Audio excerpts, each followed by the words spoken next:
Bom dia a todos, obrigada pela presença de vocês. Eu sou Anete Traiman, sou professora titular de Clínica Médica da Universidade Federal do Rio de Janeiro, e hoje nós estamos aqui numa atividade de capacitação desse projeto chamado Expand TPT. TPT é Tratamento Preventivo da Tuberculose, que é um projeto, uma parceria da Rede Brasileira de Pesquisa em Tuberculose, a Rede TB, aqui representada por mim, e do Ministério da Saúde, da CGTM, Coordenação Geral de Tuberculose, Micobacterioses e Micoses Pulmonares. Esse projeto é uma parceria também com o Centro Internacional de Tuberculose da Universidade McGill, do Canadá, que é um centro colaborador da Organização Mundial da Saúde, e é financiado pela Stop TB Partnership, que é a parceria contra a tuberculose internacional. Eu gostaria de agradecer a presença de todos vocês. Nós vamos falar sobre essa importante estratégia, que é o tratamento preventivo da tuberculose. O principal objetivo desse projeto, o Expand TPT, é expandir o tratamento preventivo da tuberculose, preferencialmente com 3-HP, que é o tratamento atualmente recomendado pelo Ministério da Saúde, em contatos. E hoje nós vamos falar um pouquinho sobre a diferença entre tuberculose e a infecção latente, quer dizer, a doença por tuberculose e a infecção pelo agente etiológico da tuberculose. Nós vamos discutir por que é importante tratar a infecção latente, ou seja, fazer o tratamento preventivo do adoecimento, quais são as dificuldades, como enfrentá-las e qual é o papel dos agentes comunitários em saúde nesta cascata do cuidado. Então, vamos começar falando sobre o que é tuberculose, e vocês vão ter a oportunidade de fazer perguntas e comentários e sugestões ao final dessa minha fala. Então, primeiro, a tuberculose é uma doença consumptiva, ela foi chamada pelos gregos de tisis, porque tisis quer dizer consumpção, então é uma doença que emagrece, que deixa a pessoa muito cansada e muito consumida, e que destrói o parênquima pulmonar, né? Vocês veem aqui essas lesões que parecem queijo, por isso foram chamadas de necrose caseosa, que, quando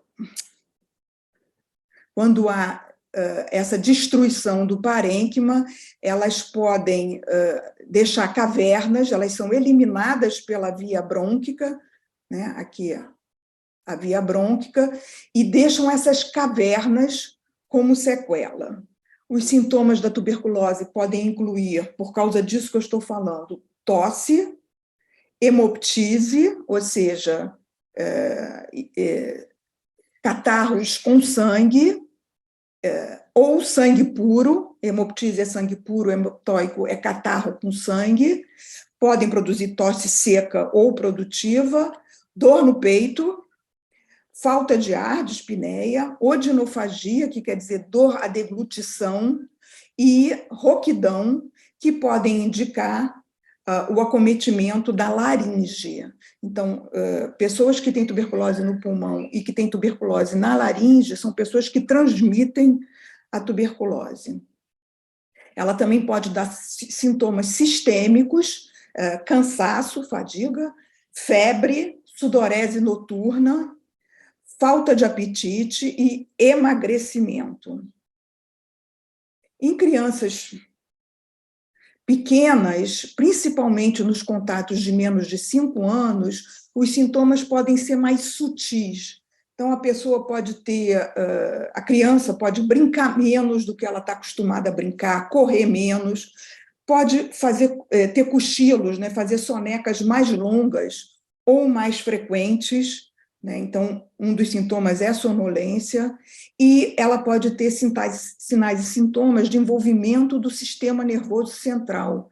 Por exemplo, tuberculose meningea pode dar esses sintomas. Então, o agente comunitário, o profissional de saúde, de uma forma geral, tem que ficar atento quando há crianças na casa que são contato de um paciente com tuberculose pulmonar ou laríngea, ele tem que ficar atento para sinais mais sutis. A criança pode não ter tosse, pode não ter febre, mas ter esses sintomas de brincar menos, de dormir mais e de ficar mais cansada, menos ativa.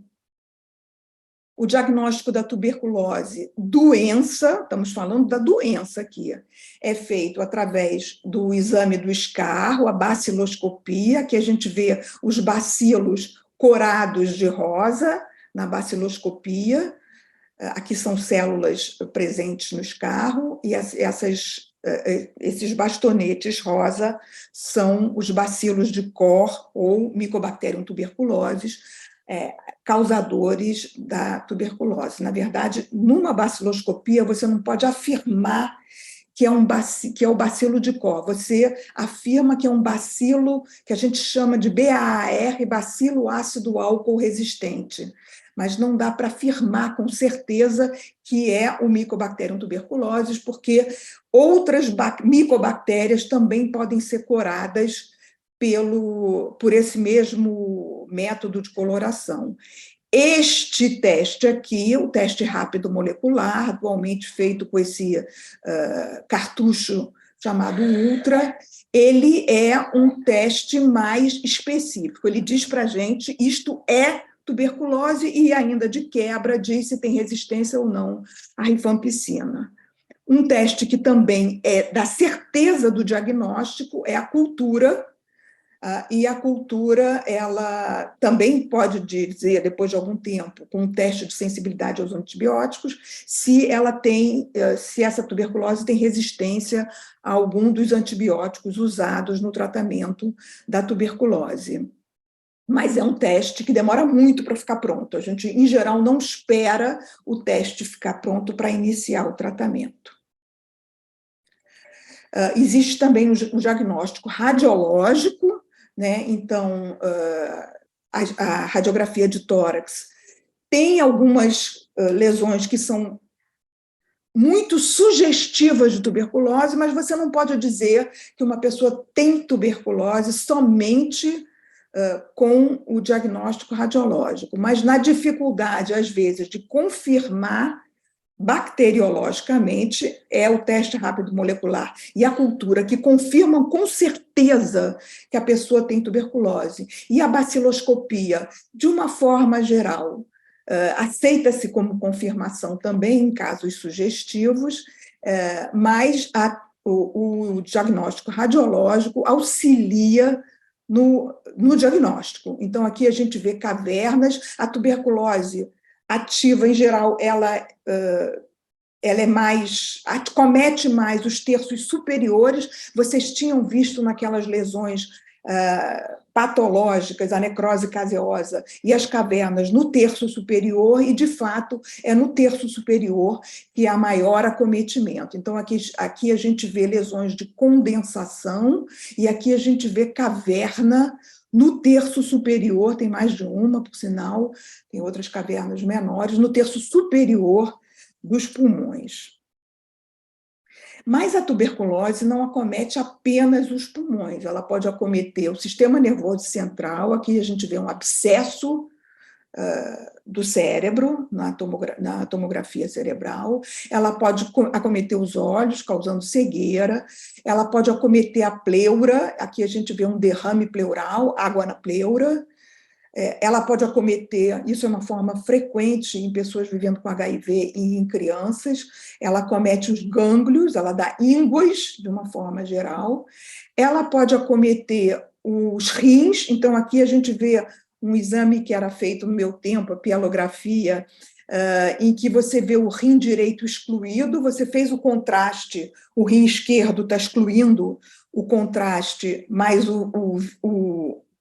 o rim direito não aparece, então é tuberculose no rim direito. Tuberculose cutânea pode dar tuberculose mamária, tuberculose do aparelho geniturinário causando infertilidade, sem mencionar a deformidade da coluna vertebral causada pelo mal de Pote, que era frequente antigamente, né? Mas que ainda existe, porque ele destrói as vértebras. Então, a tuberculose pulmonar, a tuberculose doença, pode acometer vários órgãos. A tuberculose pulmonar, em mais de metade dos casos, ela deixa sequelas respiratórias. Então, a pessoa não tem a mesma capacidade respiratória que ela tinha antes da tuberculose pulmonar, e ela pode dar cegueira, insuficiência renal, infertilidade, deformidade óssea, ela pode causar doença nas articulações. Então, esses são os motivos pelos quais, do ponto de vista do indivíduo, a gente não quer que uma infecção progrida para a tuberculose, a gente quer prevenir a tuberculose. Do ponto de vista de saúde pública, a gente quer prevenir, porque se a gente não deixa as pessoas adoecerem, a gente está prevenindo a disseminação da doença, tá? Então, a tuberculose é a doença infecciosa por um único agente que mais mata, ela mata mais do que a Covid. Em 2020, a Covid matou mais, mas depois da vacina, ela voltou a ser a doença que, isoladamente, por um único agente etiológico, mata mais do que HIV, do que malária, do que qualquer outra doença única infecciosa. Ela deixa sequelas no pulmão e fora do pulmão, e por isso nós queremos evitar a doença. E o que é tuberculose latente? É uma coisa completamente diferente disso que nós acabamos de falar. Quando uma pessoa sem a infecção, sem doença nenhuma, entra em contato com um paciente que tem tuberculose pulmonar ou laríngea, que tosse, espirra, fala ou canta, essa pessoa está eliminando o bacilo e ela pode contaminar essa pessoa que não estava infectada. Uma pessoa não infectada tem mais ou menos 30% de chance de se infectar com esse bacilo quando ela entra em contato com um paciente que a gente chama de paciente-fonte. E essas pessoas têm 10% de chance de desenvolver a doença, progredir para a tuberculose doença, que foi o que a gente acabou de ver. Tá? Isso depende, essencialmente, do estado imunológico da pessoa, então, pessoas que têm algum tipo de imunodepressão, pessoas que vivem com HIV, que fazem uso de tratamentos imunossupressores, ou pessoas que se infectaram mais recentemente. Isso é o caso dos contatos, né? Infecções recentes há menos de 2 anos têm uma chance muito maior de progredir para a doença do que infecções que aconteceram há muito tempo. Então, essas são as pessoas de maior risco para o adoecimento, e hoje nós estamos falando aqui de pessoas com infecção latente, que não têm sintomas, não transmitem a doença, mas têm um risco de evoluir para a doença, e por isso nós queremos evitar, é isso que nós queremos evitar, que elas adoeçam, que elas passem desse estágio de infecção latente para tuberculose ativa. E por que isso é importante? Gente, no mundo, 1/4 da população tem a infecção. Isso representa quase 2 bilhões de pessoas. Apenas 10% vão adoecer, então nós não vamos tratar 2 bilhões, quase 2 bilhões de pessoas. Nós vamos tratar as pessoas que têm o maior risco de adoecimento. E quem são essas pessoas? Os contatos e as pessoas com imunodepressão. Crianças pequenas, elas também têm um risco maior de adoecimento, porque o sistema imune delas é imaturo. Então, elas são prioridades também para o tratamento da infecção latente. E olha, por que essas pessoas, porque existe esse contingente aqui de 2 bilhões de pessoas, eles são um reservatório para que as pessoas venham a adoecer no futuro. Então, mesmo que eu trate todo mundo muito rapidamente, mesmo se eu tivesse uma forma muito rápida de detectar tuberculose pulmonar, com um teste de urina, como o teste de gravidez, por exemplo, e se eu tivesse um tratamento muito rápido e eficaz, como o tratamento da sífilis, por exemplo, você dá uma injeção e a pessoa vai embora curada, ainda assim, esse reservatório continuaria gerando casos durante várias décadas. E é por isso que vocês vão ver aqui que o tratamento da infecção latente, o tratamento preventivo da tuberculose, é a forma mais eficaz, isoladamente, de reduzir a incidência da tuberculose doença. Então, essa é a linha de base atual, esse é um modelo que eu vou mostrar para vocês, feito por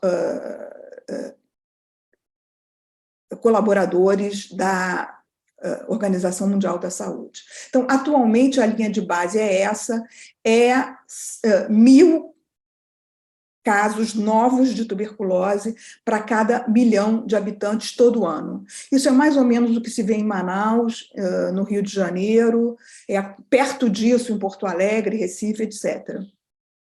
Isso representa mais ou menos 100 casos para cada 100.000 habitantes a cada ano. E essa linha é onde nós queremos chegar até o final de 2035, para poder atingir a eliminação da tuberculose até 2050. O Brasil agora quer eliminar a tuberculose até 2035. Até 2030, precisamos investir muito no tratamento preventivo para chegar lá. Vejam o que aconteceria se nós eliminássemos os fatores de risco, coisa muito difícil, né? Eliminar a pobreza, eliminar o HIV, a gente nem faria cosquinha nessa endemia. Se a gente conseguisse uma vacina boa que prevenisse a infecção, a BCG não previne a infecção, a gente também não conseguiria nem chegar perto da eliminação desejada até 2050. Se a gente tratar só a TB ativa, o que a maioria dos programas nacionais vem fazendo, não valorizando o tratamento preventivo, é mais ou menos o mesmo efeito do que uma boa vacina que previna a infecção. Se a gente só tratar a infecção latente e não fizer mais nada, a gente atinge em 2050 essa meta aqui de reduzir em 90% até 2035 a taxa de incidência para 10 para 100 mil habitantes. Se a gente fizer o nosso dever de casa corretamente, que é tratar a tuberculose ativa e latente, a gente vai atingir a meta parcial em 2035, de reduzir em 90% a taxa de incidência e até 2050 eliminar a doença. Então, vejam que é importantíssimo conseguir fazer as duas coisas ao mesmo tempo. Tratar a doença, mas também prevenir o aparecimento da doença nas pessoas que estão com a infecção e que têm um alto risco de adoecimento. Mas nós não temos feito um bom dever de casa nesse sentido.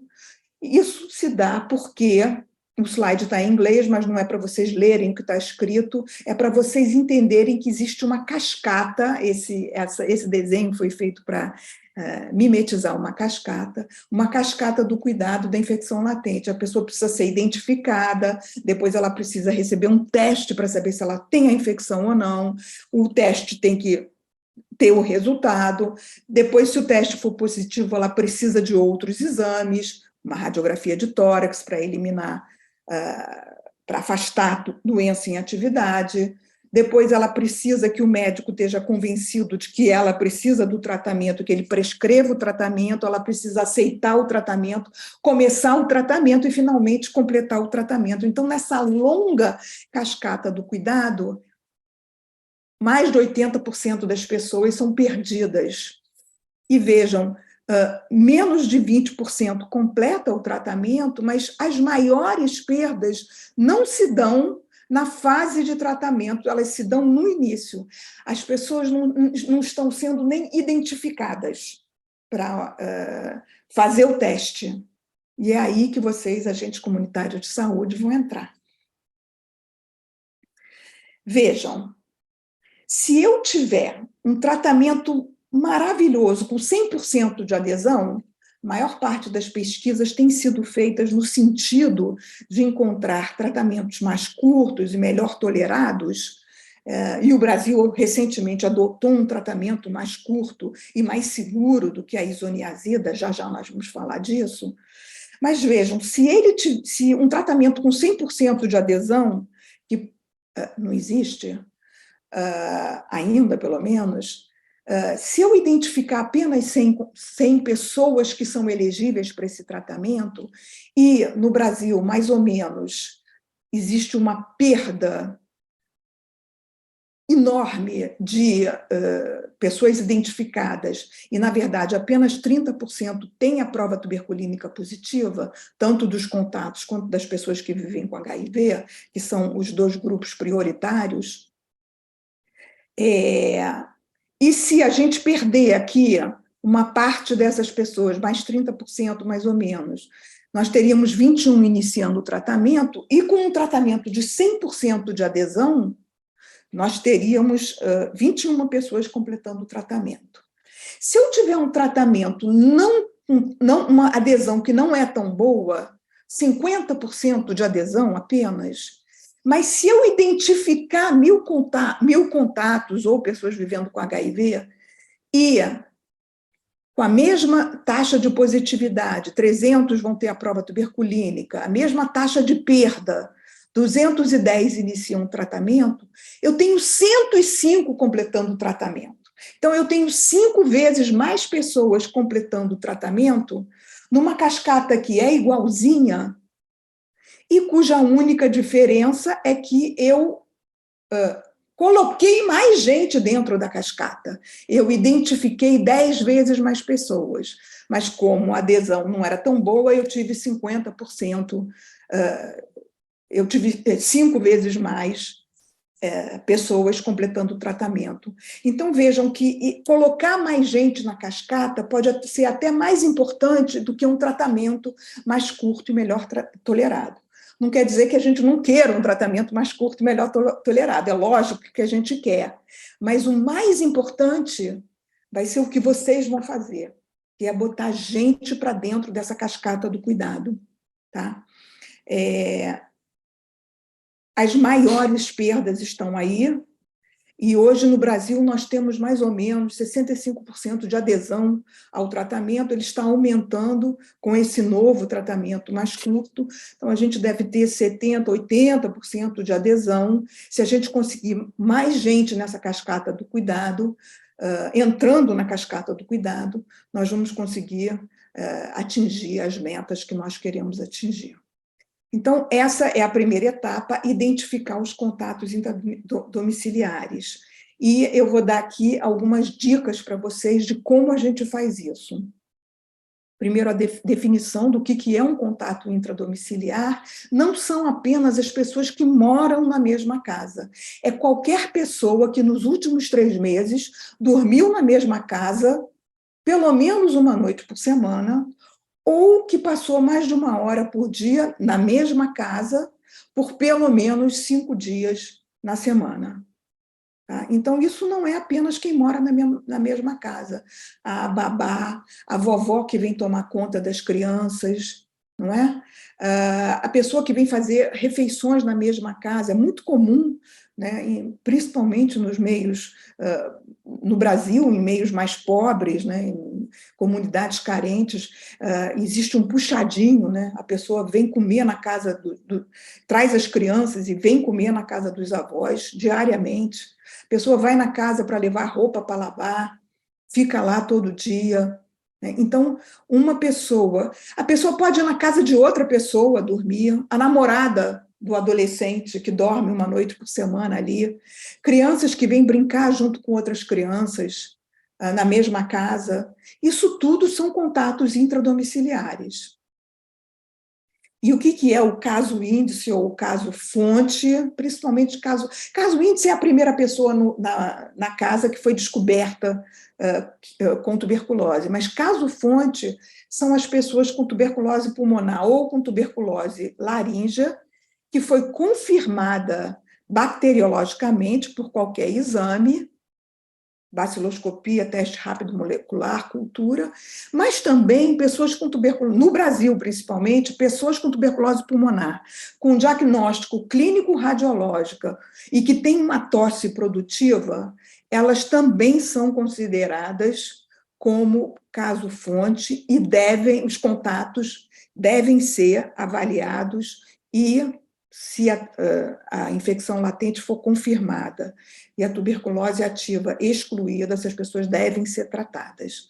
Então, toda vez que vocês identificam numa casa uma pessoa com tuberculose pulmonar que tosse, independentemente de ter exame de escarro positivo, e ou que a pessoa tenha uma tuberculose na laringe, é mais raro, né? É muito mais comum tuberculose pulmonar, os contatos precisam ser trazidos para a unidade de saúde para serem identificados. Tempo e privacidade são importantíssimos, porque você precisa explicar a importância da investigação de contatos.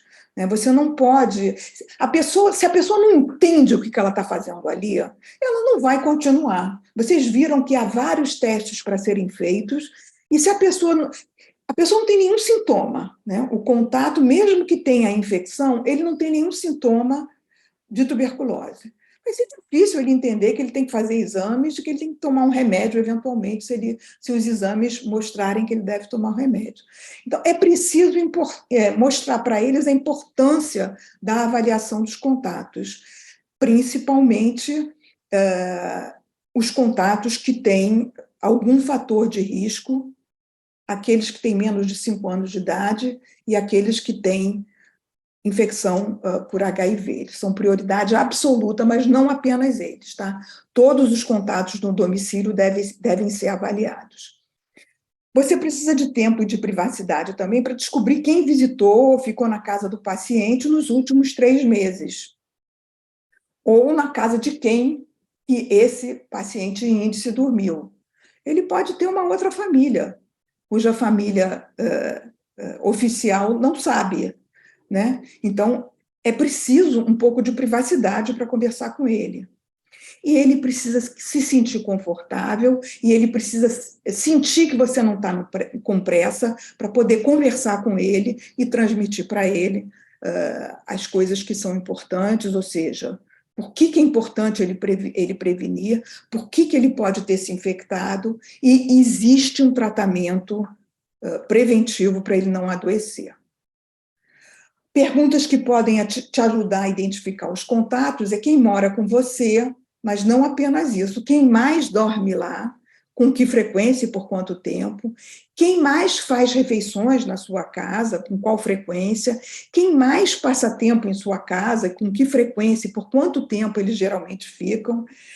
Você dorme, ou você come, ou você visita uma casa diferente regularmente? As pessoas podem ter mais de uma casa, visitar outra casa regularmente, avós, parentes, namorados, etc. Quais outros membros da família ou amigos ficaram durante a noite em sua casa? Quais crianças menores de 5 anos ficaram durante a noite ou passaram períodos de tempo durante o dia na sua casa? Com quem mais você dormiu? Onde mais você dormiu? Quanto tempo você ficou em outras casas? Quem mais estavam lá? Vejam, nós, profissionais de saúde, muitas vezes nós temos mais contato com os pacientes do que com os nossos familiares, não é mesmo?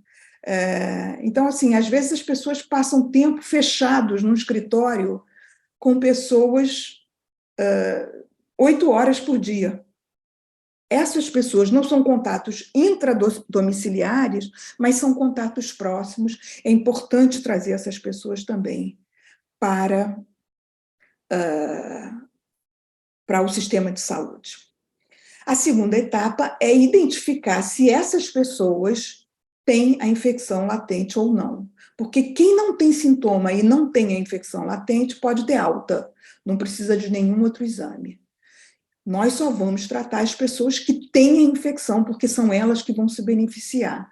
E no Brasil, apenas cerca de 30% têm a infecção. Então, nós vamos fazer um teste e a primeira coisa que nós vamos perguntar é se elas têm algum sintoma. Porque, lembrem-se, quem é contato de quem tem tuberculose pode ter a infecção latente, mas podem ter a doença já também, né?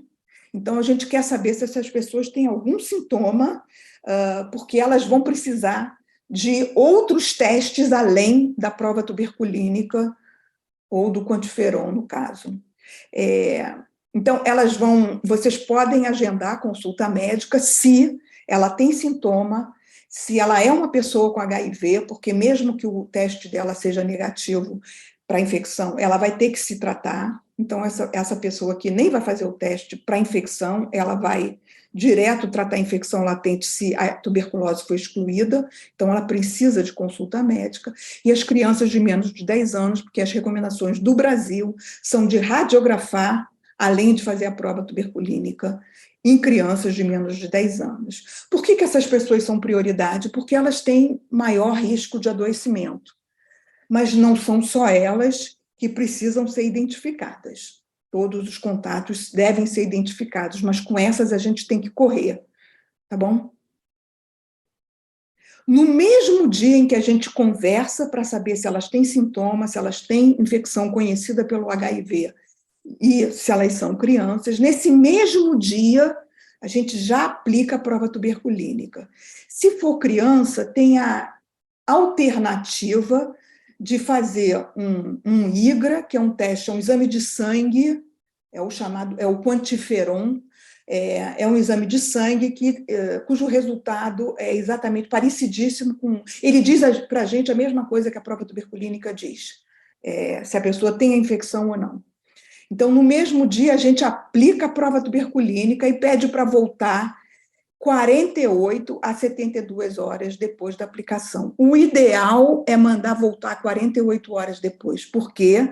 Porque se ele não volta, a gente ainda tem mais 24 horas para fazer a leitura no tempo ideal. O tempo ideal é de 48 a 72 horas. Se a gente manda voltar com 72 horas e ele não volta, a gente vai telefonar, vai pedir para ele vir no dia seguinte, e aí a gente perdeu a oportunidade de fazer no momento ideal. Então, o ideal é marcar agendamentos de retorno para 48 horas depois.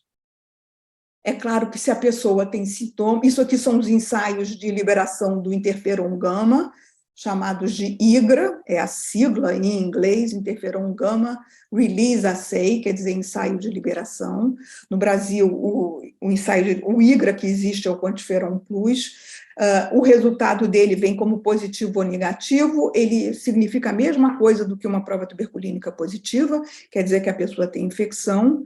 Ele está disponível no Brasil para pessoas de mais de 2 anos e para crianças, desculpa, de mais de 2 anos e menos de 10, até 10, e que tenham uma prova tuberculínica positiva, desculpa, ou que tenham o HIV, saibam que tem HIV, e também para candidatos a transplante, mas isso é uma outra história. Mas o que é importante que vocês entendam é o seguinte: a pessoa tem que fazer um teste. Se a pessoa não quer ir no lá, esse teste não é oferecido na unidade básica de saúde em muitos lugares. Em alguns lugares, o sangue é coletado na unidade básica e depois é transportado para o laboratório, mas em muitas unidades ele não está. A coleta de sangue é feita no laboratório e muitos pacientes não vão para o laboratório. A criança, às vezes, tem medo de fazer a coleta do sangue, porque a agulha é maior, ficam com medo, etc. Então, os pais não levam. Se for difícil fazer o quantiferon, faça o PPD, faça a prova tuberculínica, porque os 2 testes são ótimos para identificar a infecção latente. Tá? Bom, se a pessoa tem sintoma, em pessoas que não têm sintoma e que não são crianças e que não têm HIV, você simplesmente vai fazer uma prova tuberculínica e mandar voltar 48 horas depois. Nas pessoas que têm sintomas, você vai fazer um teste rápido molecular. Se você não nas cidades que nós estamos falando aqui, existe teste rápido molecular, né? Então, vocês têm acesso ao teste rápido molecular. Se não puder fazer esse teste, faça uma baciloscopia, solicite uma cultura, mas esse teste, em geral, está disponível. E vão fazer logo uma radiografia de tórax também, tá? Para ver se estão com tuberculose. Nas pessoas que têm HIV ou que são crianças de menos de 10 anos, mas que não têm sintomas, não tem como fazer o teste rápido molecular, se a pessoa não tem escarro, você também não vai fazer nenhum procedimento invasivo para coletar material, você apenas fará também uma radiografia de tórax. Então, eu vou repetir.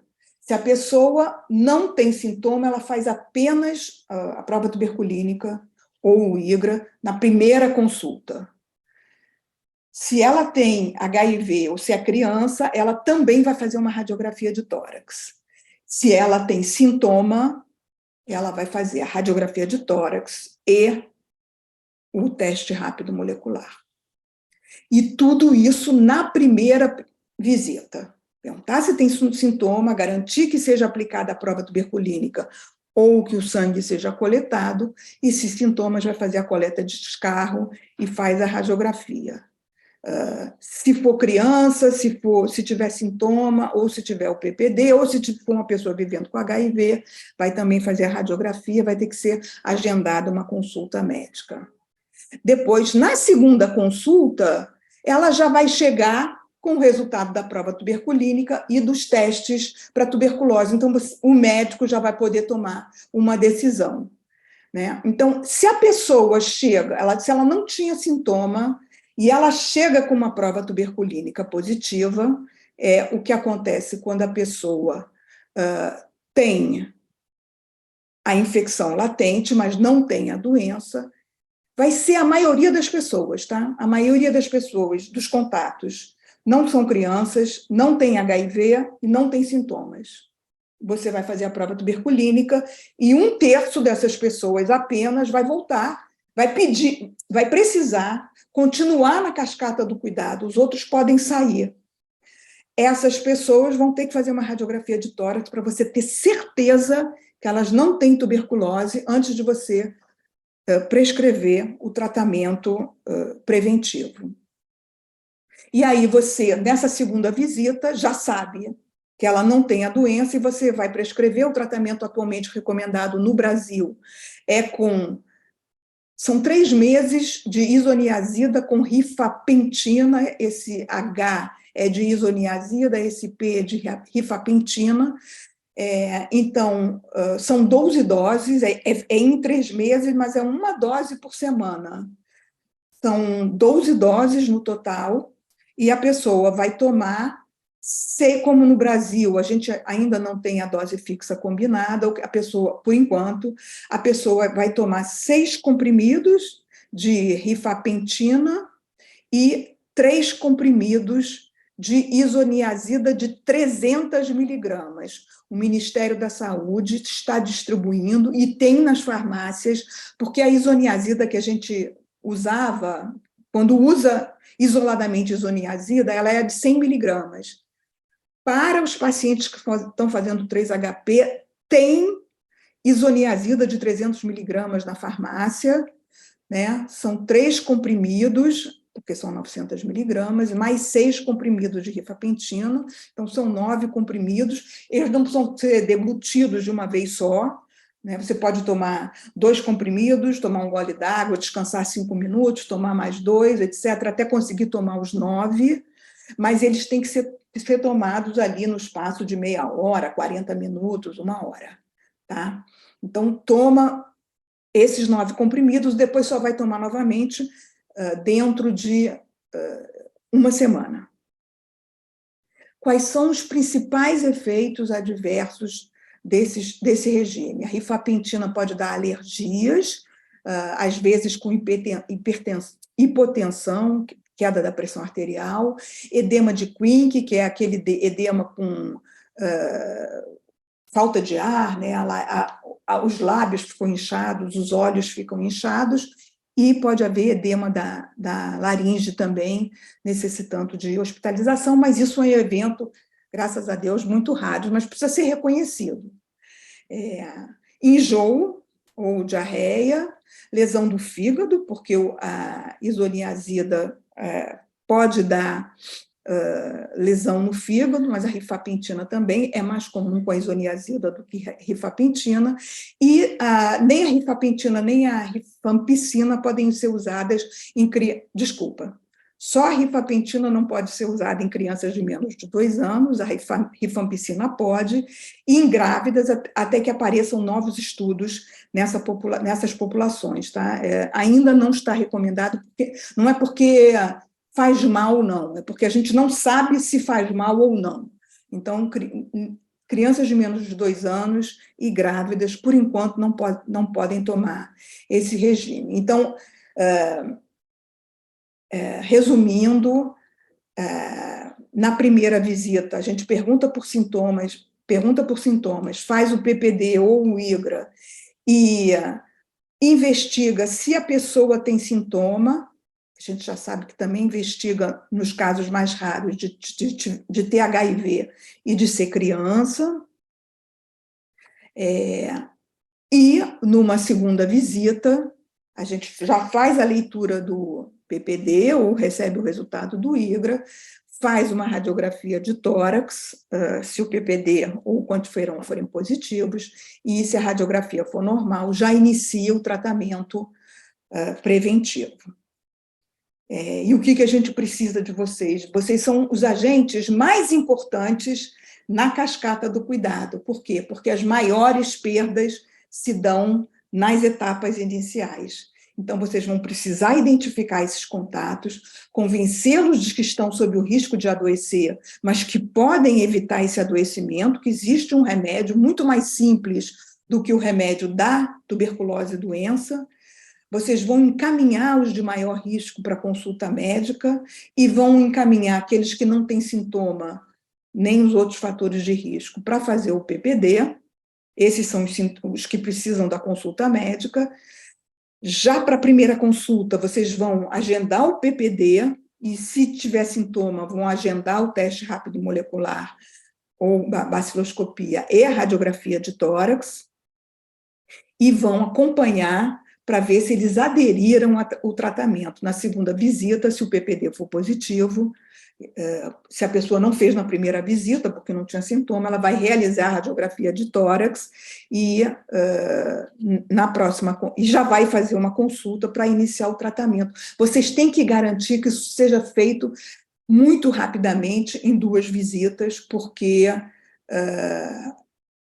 se você começa a pedir a uma pessoa que não está sentindo nada, para ela ficar voltando ao sistema de saúde, né, quem volta ao sistema, mesmo que a pessoa more na esquina, ela perde tempo, e tempo é dinheiro, né, então ela não volta. Eu sei que vocês vão ter muitas perguntas, vocês podem anotar meu e-mail, se quiserem, para mandarem eventuais perguntas que surjam no final. Eu agora gostaria de ouvir as perguntas de vocês e responder alguns comentários. Eu sei que, no momento, tem pouco PPD nas unidades de saúde, mas tem, né? Então, existe a possibilidade de fazer a prova tuberculínica ainda. O PPD deve chegar em junho ou julho. Vocês têm a possibilidade de fazer o quantiferon, né, o IGRA, para quando for criança, quando tiver infecção pelo HIV, mas o que eu acho que é importante que vocês compreendam é que essa pessoa tem que ser trazida para a unidade de saúde. Se ela tiver sintoma, ela tem que ser avaliada, porque essa pessoa pode estar com tuberculose, e se ela não tiver sintoma, aliás, mesmo que ela tenha sintomas, os sintomas podem ser devidos a outras doenças que não a tuberculose. Criança tosse muito porque está resfriada, adulto tosse muito porque fuma. Então, na ausência de sintomas, mas mesmo na presença de sintomas, é importante logo fazer a prova tuberculínica na primeira consulta. Estou abrindo aqui para perguntas, se vocês quiserem. Caramba, estou vendo um monte de gente aqui. Anete, o microfone do pessoal está fechado, a gente consegue abrir, se as pessoas levantarem a mão, a gente consegue abrir, mas já tem algumas perguntas no chat também. Tá bom, vou ler aqui.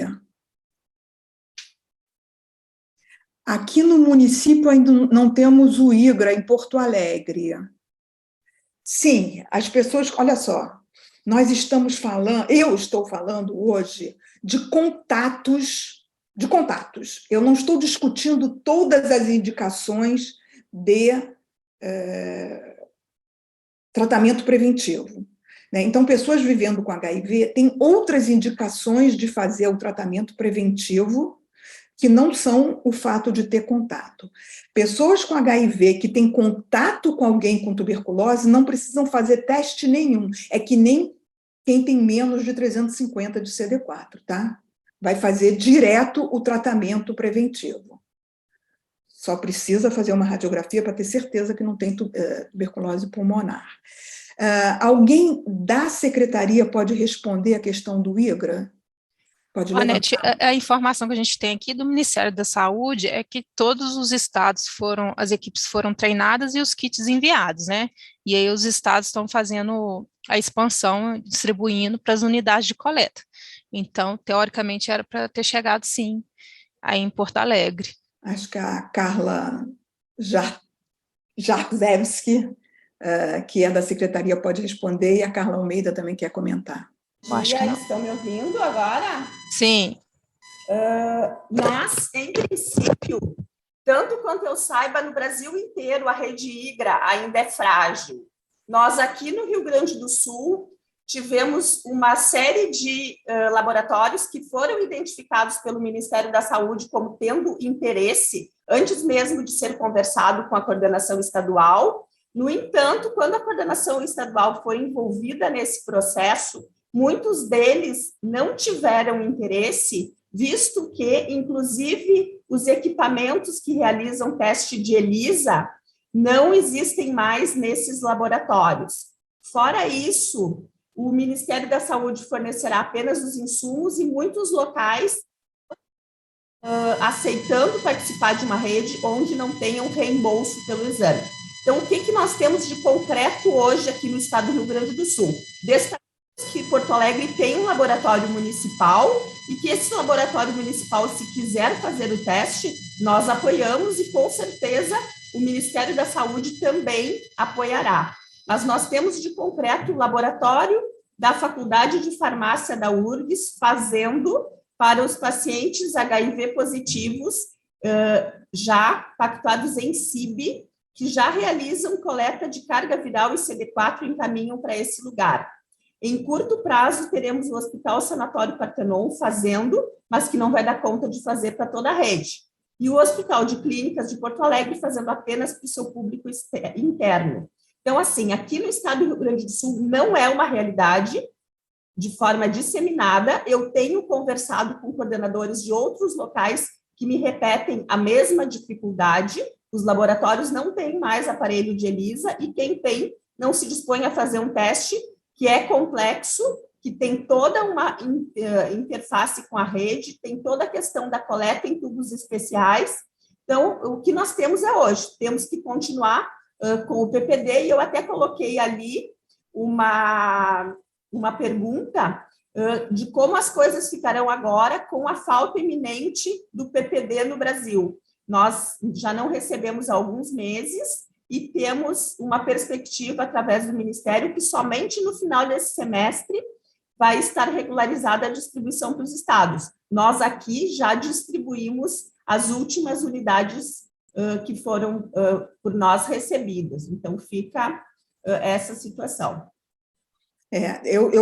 Antes de passar a palavra para os demais, eu concordo com você, Carla, que o teste, o IGRA, quantiferon ou outros IGRAs, são complexos, eles não têm a simplicidade e a capilaridade que tem a prova tuberculínica e outros testes que estão sendo avaliados pelo Ministério da Saúde, que são testes cutâneos, com os mesmos antígenos que são usados no quantiferon, quer dizer, tem a vantagem da especificidade do quantiferon e a vantagem da capilaridade da prova tuberculínica, são testes cutâneos que são feitos exatamente igual à prova tuberculínica, mas em vez de ser com PPD, é com os antígenos do quantiferon.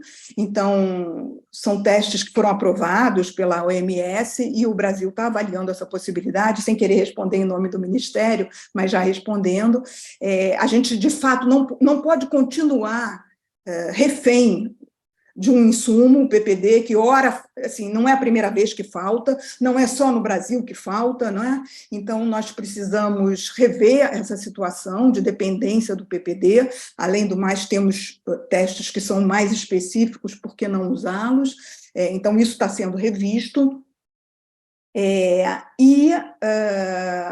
O que eu queria que ficasse claro, e que a gente vai repetir isso junto aos enfermeiros e médicos depois na capacitação com eles, é que um teste substitui o outro. Então, não dá para fazer o quantiferon, faz a prova tuberculínica. Carla, usa o que você tem de prova de PPD. Sabe por quê? Porque vários estados não estão usando e o PPD vai poder ser redistribuído. Então, usa o que você tem, não deixa de usar. Né? Quer dizer, eu sei que não é você que usa, mas recomenda aos seus profissionais que usem. Temos a Carla e a Cristina querendo falar, e eu vou procurando aqui outras perguntas que estão no chat. Bom dia, todas, todos e todes. Na verdade, eu ia fazer uns comentários, e a Carla, que me antecedeu, já fez. Eu acho que a Cris está inscrita, que era em relação à questão da fragilidade da rede de IGRA, que não é uma questão só de Porto Alegre, eu acho que o Brasil todo enfrenta. Mas, enfim, era só esse comentário mesmo, era só, não vou repetir o que a Carla já falou. Obrigada. Enquanto isso, eu vou respondendo algumas perguntas que estão aqui. Se o 3-HP pode ser usado em quem tem mais de 50 anos. O 3-HP tem isoniazida. Os efeitos adversos hepáticos da isoniazida são muito mais frequentes, eles vão aumentando à medida em que a idade vai aumentando, eles são muito mais frequentes a partir dos 50 anos. Portanto, por lógica, com a recomendação nacional de que a isoniazida não deve ser usada depois dos 50 anos, a rifampicina, 4 meses de rifampicina, é prioritário nessa população. Eu recomendo 4 meses de rifampicina, que é um regime mais seguro do que 3-HP. Grávida com HIV faz direto o tratamento ILTP? Ótima pergunta da Juliana. Juliana, grávida espera nascer para fazer o tratamento, nascer o bebê, para fazer o tratamento da ILTB, mesmo que seja contato, tá?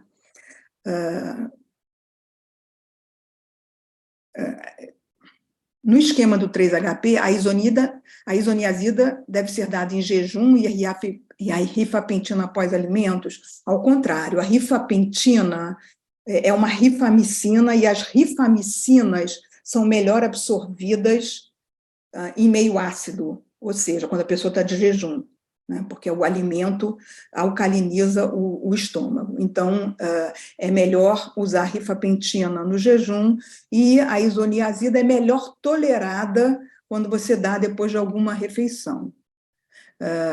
Então, assim, uma alternativa realmente é dar rifapentina primeiro, toma o café e depois a isoniazida. Se o IGRA for indeterminado, em quanto tempo repetir? Pode ser no dia seguinte, não tem problema nenhum, porque ele é indeterminado não porque a pessoa é diferente da repetição de uma prova tuberculínica que foi negativa. Uma coisa é ser negativa, outra coisa é ser indeterminado. Ele é indeterminado por motivos técnicos, então ele pode ser repetido no dia seguinte, assim que você recebe o resultado e que o paciente retorna. Pessoal, enquanto isso, a Cristina deixou um link no chat com a lista de presença, para a gente poder conferir depois se a gente emitiu o certificado para todo mundo. Tem algumas questões também perguntando sobre onde vocês trabalham, então, só para a gente ter alguns dados estatísticos de vocês. Se vocês puderem responder, por favor, é um link no Google Forms. Obrigada. Eu acho que Ecobrasil é a Cristina. Isso, mas ela está falando que ela vai falar pelo chat. Ah, ela levantou a mão. Vou tentar desmutar ela aqui. Aí, pode falar, Cristina. Bom dia, obrigado, Anete, pela apresentação. Eu queria dizer que tem membros do CCAP queria me apresentar, eu sou Ézio Távora, da Rede TB, estou baseado no Rio de Janeiro. Estou coordenando o CCAP desse projeto, do Expand TPT. Temos 3 membros do CCAP de Porto Alegre participando, que é a Carla Almeida, Soila e não sei se todos estão, mas e a Marcela, que eu acho que sim, não sei se Marcela está aí sim, né? Marcela, sim, está, desculpe, Marcela. Então, os 3. E temos 2 membros de São Paulo, do CCAP de São Paulo, também participando ali como extra. Anete, tem um fator que eu gostaria de problematizar e talvez adicionar, porque eu acho que é importante para os agentes comunitários de saúde, que é fortalecer na sondagem com os contatantes ou com a pessoa afetada pela tuberculose, a pessoa doente de tuberculose. Seria importante também tentar levantar, porque muitas vezes a pessoa está sintomática e está indo ao trabalho. E isso é um problema. Às vezes a pessoa, por exemplo, vou dar o meu exemplo. Quando eu peguei tuberculose, que eu moro sozinho, eu vivo sozinho, ou seja, eu não tinha nenhum contatante doméstico. A moça que me ajudava e vinha de 15 em 15 dias, eu praticamente não tinha contato com ela. Só que eu me infectei no escritório, que, aliás, no escritório, onde tinha uma pessoa que, inclusive, fez hemoptise dentro do escritório, eu era a única pessoa com HIV, e na época eu estava com falência terapêutica, enfim. Eu era a única, dos 5, a única pessoa com HIV. Eu caí doente, as outras 4 deram PPD positivo, mas nenhuma delas era HIV e não tinha indicação, enfim, elas tinham PPD positivo, mas elas não eram HIV. Então, o que eu quero trazer, o que eu quero problematizar é que o ambiente de trabalho também pode ser um ambiente sério de contágio. E eu acho que a gente precisa trazer essa atenção para os agentes comunitários de saúde e para os profissionais de saúde. Porque, e aí a gente tem que criar... Eu acho o seguinte, se a gente fizer o trabalho bem feito, com os contatantes domiciliares, a gente já vai estar fazendo um progresso fabuloso, fabuloso. Porém, se a gente conseguir, além disso, ter na cabeça que estratégia a gente poderia, sem ser invasivo à pessoa que está trabalhando, oferecer, talvez, uma pessoa que esteja mais próxima, pode ser um artesão que trabalhe com uma outra pessoa e oferecer para essa outra pessoa o tratamento preventivo. Eu acho que isso seria acrescer a possibilidade, ampliar a possibilidade, o benefício do tratamento preventivo. Desculpe tomar muito tempo. Não, eu agradeço a sua intervenção. Você viu que eu falei em contato fora do domicílio, porque muitas vezes a gente tem mais contato fora do domicílio do que dentro do domicílio. Eu acho que você foi perfeito e feliz na sua fala. Se a gente fizer esse dever de casa, a gente já terá feito um grande progresso, e é por isso que nós estamos concentrando a nossa capacitação no contato intradomiciliar, mas absolutamente pertinente o que você disse, o contato extradomiciliar também pode ser um contato próximo que merece que merece, o contato merece o direito de entrar na cascata do cuidado e prevenir a doença, se assim for indicado. Em países onde a tuberculose já não é mais um problema grave de saúde pública, como é no Brasil, eles saem correndo atrás, vão na biblioteca onde o indivíduo entrou, no cinema que ele foi, no bar que ele frequentou. Nós ainda não temos condições de fazer isso no nosso sistema de saúde, mas eu acredito que nós temos condições plenas para, e isso já foi demonstrado com um estudo científico que eu fiz no passado, nós temos condições plenas com os recursos que nós temos nesse momento, claro que quando voltar o PPD, de fazer essa triagem corretamente e iniciar o tratamento naqueles que previnem, que precisam, e a prevenção da tuberculose vai fazer com que, num futuro próximo, o serviço de saúde tenha menos movimento por causa de novos pacientes com a doença. Se a gente prevenir corretamente, menos gente vai ter a doença. E todos nós aqui sabemos e já vimos pessoas que adoeceram porque não quiseram ou ser avaliadas ou iniciar o tratamento da infecção latente.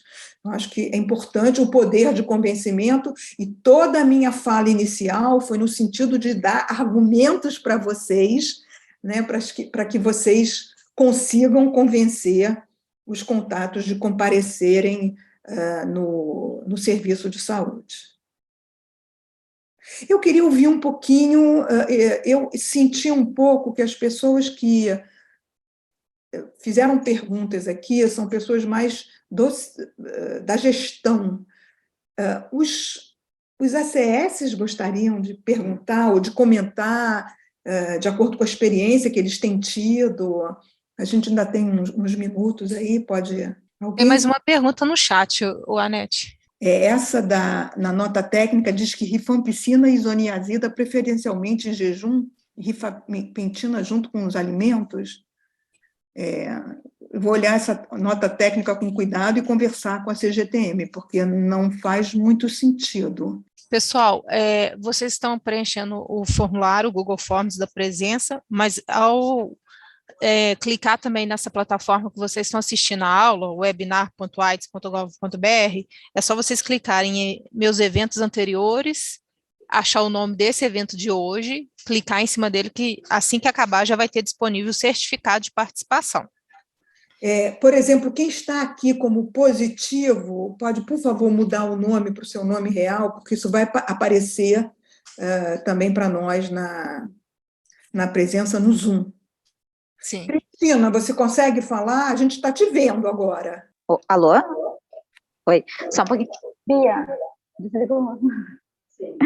Então, meu nome é Cristina, eu sou enfermeira, assessora técnica da CAIST, referência, então, da tuberculose no município. A doutora Carla já, então, antecipou a questão do IGRA, né? Aqui em Porto Alegre, a gente está tanto tentando, então, a aquisição de uma máquina de ELISA manual para poder receber, então, os testes, mas essa estava um pouquinho avançada, mas deu uma parada, ou então fazer a aquisição de um ELISA automatizado e a gente comprar os testes por Porto Alegre mesmo para fazer, então, o IGRA. São essas duas opções que a gente está tentando implementar, mas a gente ainda não tem uma previsão de quando isso vai ser solucionado aqui, né? Dando esse retorno. Eu também vi questionamentos sobre a disponibilidade do 3HP e da isoniazida de 300. A isoniazida de 300 isolada, ela está só disponível para pessoas vivendo com HIV nas unidades de dispensação de medicamentos onde já retiram a TARV, a terapia antirretroviral. As isoniazidas de 300 miligramas que estão nas unidades dispensadoras das unidades de saúde da atenção primária, é para o uso só no esquema de 3HP, né? Então, ela vai ser dispensada junto com a rifampicina e estão, neste momento, por uma questão de logística e também por demanda, nas unidades onde tem profissional farmacêutico. Porém, a partir das demandas que a unidade vem, a partir de quanto mais unidades prescreverem esse novo esquema, a gente vai ampliando, então, a distribuição nas unidades, né? Então, para dar esse retorno. Tem unidade, inclusive, que não tem, fez uma investigação de contatos grande, iniciou, assim, para mais de 10 contatos ao mesmo tempo, 3HP, então a gente conseguiu, então, fazer, então, essa distribuição diretamente naquela unidade, foi alguém fazer o PPD, auxiliar na investigação, e daí, então, iniciou esse tratamento com 3HP e a gente dispensou, então, naquela unidade que não tinha ainda. Então, a gente vai organizando para a gente garantir que esse medicamento não vence nas unidades de atenção primária que não prescreverem, né? E também para o farmacêutico poder ter esse controle aí na rede. E também eu vou lembrar que o Link Forms, todo mundo que fez o seu acesso a partir, né, então, do webinar, vai receber o certificado. Porém, a gente sabe que tem outras pessoas que podem estar entrando com o login de alguém, ou em conjunto com outras, então a gente criou esse Forms, né, da lista de presença, para poder garantir que todo mundo ganhe, então, esse certificado, mesmo que não tenha feito esse seu acesso pessoal no webinar. Então, algum agente comunitário quer falar? Ou perguntar, ou comentar sua experiência, suas dificuldades, ou, ao contrário, suas experiências positivas. Ok, quando as pessoas não perguntam nada, ou elas não entenderam nada, ou elas entenderam tudo. Eu espero que seja o segundo caso, e eu espero que, a partir de agora, haja mais entradas na cascata do cuidado, em Porto Alegre, e que, em muito breve, né, a gente esteja... E que, muito breve, Porto Alegre esteja se queixando que não tem PPD suficiente, né? Eu gostaria muito de ouvir isso, porque até agora a gente não ouve. O Ministério sabe que tá para acabar, mas não acaba, porque as pessoas não usam. E é plenamente verdade que pouquíssimos IGRAs também foram feitos no país. Então, aí deixa eu ler aqui o que estava escrito: a dificuldade maior é testar todos os contatos de pessoas em situação de rua. Sem dúvida nenhuma, é uma população especialmente vulnerável, não são contatos intradomiciliários, mas às vezes eles também convivem muito proximamente, principalmente quando dormem em abrigos, né? Então, aí eles estão num ambiente fechado, juntos, é difícil testar, mas não é impossível, né? Eu vivi casos assim no Rio de Janeiro, e é possível fazer. É mais difícil conseguir manter essas pessoas na cascata do cuidado até o fim. É mais difícil conseguir que eles terminem o tratamento, é uma população de extrema vulnerabilidade. No Rio de Janeiro, a gente tem uma unidade de saúde que atende muito particularmente essa população. Ela vive na mídia, infelizmente, com cenas violentas na televisão, é o Jacarezinho, e nessa comunidade a gente tem dificuldade de manter as pessoas no tratamento até o final, mas consegue com alguns. Então, conseguir com alguns... A gente não pode partir da premissa que não vai dar certo. A gente tem que partir da premissa que vai dar certo e oferecer a oportunidade. Se a pessoa escolhe não progredir na cascata do cuidado, não se tratar, é uma escolha dela, mas o nosso papel é oferecer o melhor cuidado. Se eu vou disponibilizar um material, não somente este material, a minha aula pode ser disponibilizada, como nós vamos distribuir muito breve para vocês um livretinho de bolso que vocês vão poder usar para lembrar algumas coisas, e às vezes é um pouco complexo, né? O que eu estou...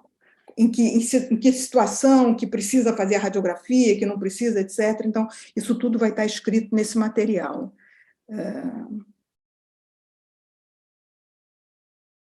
Anete, a gente pode disponibilizar esse material seu também na plataforma webinar, no mesmo lugar onde as pessoas pegam o certificado, elas conseguem baixar. Aí, terminando essa webinar, você me envia esse material e eu disponibilizo lá para o pessoal. Tá ótimo. Bom, gente, se não tem mais perguntas, nem comentários... Cristina, você está com a mão levantada, você quer falar de novo? Tá bom. Oi. Para responder, então, Em relação às pessoas em situação de rua, a gente tem iniciado, então, um processo que é um projeto que se chama Não Bacila Pop Rua, que tem muitas pessoas envolvidas, tem o Sanatório Partenon com TDO ampliado, nós temos a vigilância, temos as equipes de consultório de rua, CRTBs, e FASC, Serviço Social, enfim, neste espaço e em outros, a gente tem pensado e organizado estratégias voltadas para as pessoas em situação de rua. Então, quando a gente entrar quando a gente identificar e conseguir, então, a gente vai poder organizar também, então, a investigação desses contatos junto com as equipes de consultório na rua, mas isso ao longo, né, principalmente quando a gente já tiver o PPD. Se tiver alguma situação, Juliana, que identifique, pode fazer o contato comigo, que a gente organiza nesse grupo também. E eu queria também lembrar que dia 14 à tarde nós também teremos essa apresentação, né? Então, para uma segunda turma, para os que não conseguiram entrar hoje, mas se alguém quiser entrar de novo, para poder acompanhar de novo, se ficou dúvida, para tirar, fiquem à disposição, fiquem à vontade, né? Que a gente está à disposição. Eu também queria dizer só uma última coisinha, é que vale a pena você avaliar o contato, na verdade, assim, nos 2 primeiros anos após a infecção. Então, após o diagnóstico do paciente fonte, pode ser que vocês consigam trazer a pessoa para a unidade, mas, digamos, não tem PPD. Tudo bem, o PPD vai chegar. Ainda vale a pena vocês dizerem, olha, nós estamos aguardando esse material e nós vamos fazer o PPD daqui a 2 meses ou daqui a 3 meses. Não é o ideal, né? Eu acabei de fazer o discurso de que tem que fazer logo, tem que ser em 2 visitas, etc., mas a gente é o que temos, né? Então, se a gente não tiver o PPD, quando o PPD acabar, a gente vai dizer, olha, daqui a 2 meses vamos estar com o PPD aí, por favor, volte. Nada mais temos a conversar, então, nesse momento. Vocês são bem-vindos para voltar, vocês têm meu e-mail, se tiverem alguma dúvida. É um prazer estar com vocês aqui, obrigada pela atenção, e a gente se vê em breve. Obrigada, pessoal.